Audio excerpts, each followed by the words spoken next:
Hi అండి, welcome back to PNV Telugu channel. ఈరోజు నేను వినాయకుడికి ఎంతో ఇష్టమైన కుడుములు తయారు చేస్తానండి. వీటిని ఉండ్రాళ్ళని కూడా అంటారు. ఇది ఎలా తయారు చేస్తానో ఏంటనేది మీకు ఈ వీడియోలో చూపిస్తానండి.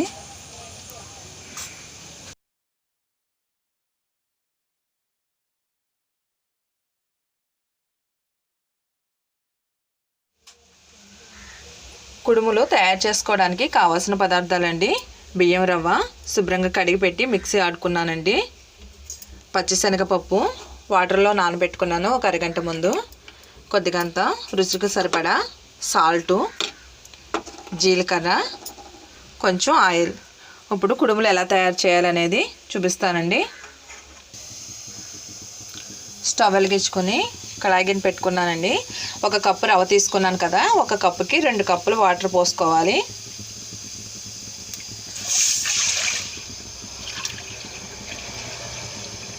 రెండు కప్పులు తీసుకున్నాను కండి. పచ్చిశనగపప్పు కూడా కొంచెం ఉంది కాబట్టి కొద్దిగా వాటర్ పోసుకుంటున్నాను.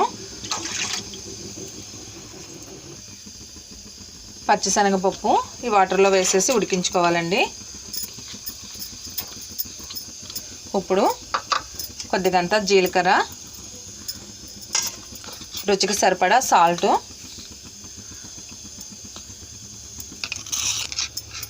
ఒక స్పూను ఆయిల్ పోసుకోవాలండి.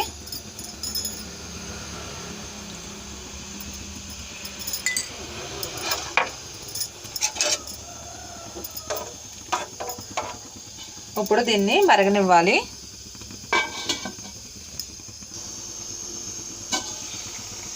ఎసరు మరిగిందండి. శనగపప్పు ఉడికిందో లేదో ఒకసారి చూద్దాం. ఉడికిందండి. ఇలా ఉడికితే సరిపోతుంది, మరీ మెత్తగా అయితే బాగోదు. ఇప్పుడు బియ్యం రవ్వ ఉంది కదండి, కొద్ది కొద్దిగా పోసుకుంటూ ఉండలు కట్టకుండా తిప్పుకోవాలి.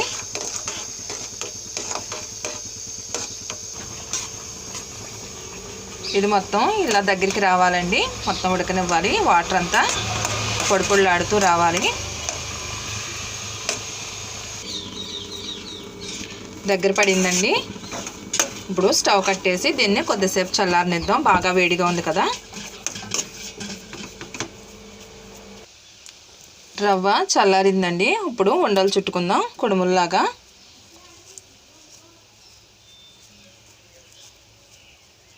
ఇలా రౌండ్గా చుట్టుకుందాం. చేతికి అంటకుండా కొద్దిగంత ఆయిల్ చేతికి అప్లై చేసుకుంటే పిండి అనేది అంటదండి. స్మూత్గా కూడా వస్తాయి అన్నమాట ఉండ్రాళ్ళు.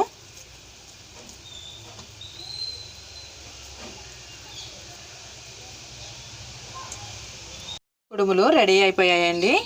ఇప్పుడు స్టవ్ వెలిగించుకొని గిన్నె పెట్టుకోవాలి. గిన్నెలో కొద్దిగంత వాటర్ పోసుకున్నానండి. ఇప్పుడు ఇడ్లీ రేకులు ఉంటాయి కదండి, మనకి ఇడ్లీ రేకుల్లో వేసుకోవాలన్నమాట. నేను 2 గిన్నెలు పెడుతున్నాను, ఇడ్లీ రేకులు 2. ఎందుకంటే అడుగునైతే వాటర్ అని పైకి వచ్చేస్తుందని చెప్పేసి డబల్ పెడుతున్నాను నేను. ఈ కుడుములన్నీ ఇందులో వేసేయాలి ఆవిరిలో. సేమ్ మన ఇడ్లీ లాగానే ఉడికించుకోవాలండి, కాకపోతే లో ఫ్లేమ్లో పెట్టుకొని ఉడికించుకోవాలి.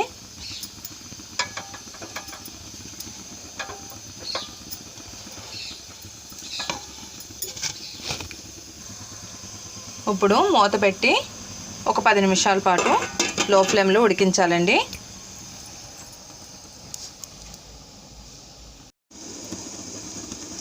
కుడుములు ఉడికినాయి లేదో చూద్దామండి.